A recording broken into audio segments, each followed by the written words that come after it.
আচ্ছা, প্রতিদিনের সেই রেগুলার ভাত, মাছ, মাংস খেতে কার ভালো লাগে বলুন তো? সাথে যদি এরকম মজাদার একটা ভর্তা না থাকে, তাহলে কিন্তু খাওয়াটা যেন জমেই না। আসসালামু আলাইকুম, আপনাদের সবাইকে মাই টাইনি নেস্টে স্বাগত জানাচ্ছি।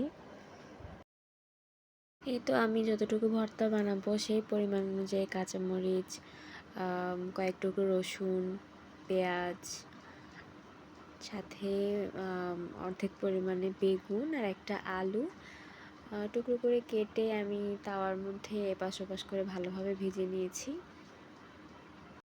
এবার আম্মু শিলপাটায় ভর্তাটা ভালোভাবে বেটে নেবে। একদম মিহি করে বাটবো না, কিছুটা একদম মিহি হবে না পেস্টটা। আবার অনেকে গ্রাইন্ডারে করেও ভর্তা বানায়, সেভাবে আমার মনে হয় যে ভর্তাটা খুব বেশি একদম স্টিকি হয়ে যায়, মিহি হয়ে যায়, খেতে খুব একটা ভালো লাগে না। আসলে খাওয়ার সময় উপকরণগুলো যদি একটু মুখের মধ্যে লাগে তাহলে মনে হয় খেতে বেশি ভালো লাগে।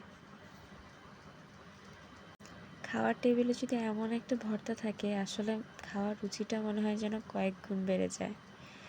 এই তো আজকে ছিল ভাত, সাথে বেগুন আর রুই মাছের তরকারি। আচ্ছা, ভালো কথা, ভর্তায় কিন্তু আপনারা পরিমাণ মতো বা স্বাদ অনুযায়ী লবণ অ্যাড করে নেবেন, সেটা বলা হয়নি তখন। এই তো আমার খাবার সার্ভ করা রেডি। ব্যাস, এখন গরম গরম ভাতের সাথে ভর্তা আর তরকারি দিয়ে মিক্স করে আমি আমার ডিনারটা সেরে ফেলছি। কেমন লাগলো আমার ভিডিওটি অবশ্যই জানাবেন। আপনারা সাপোর্ট করলে ইনশাল্লাহ আমার পেজটি খুব ভালো রিচ পাবে। আমার পেজটা একদমই নতুন, আপনারা প্লিজ লাইক কমেন্ট দিয়ে আমার পেজটিকে সাপোর্ট করবেন। আর ভালো লাগলে অবশ্যই ফলো বাটনে ক্লিক করে দিবেন বা সাবস্ক্রাইব করে দিবেন। এই তো এতক্ষণ আমার ভিডিওটি দেখার জন্য বা আমার সাথে থাকার জন্য আপনাদের সবাইকে থ্যাংক ইউ।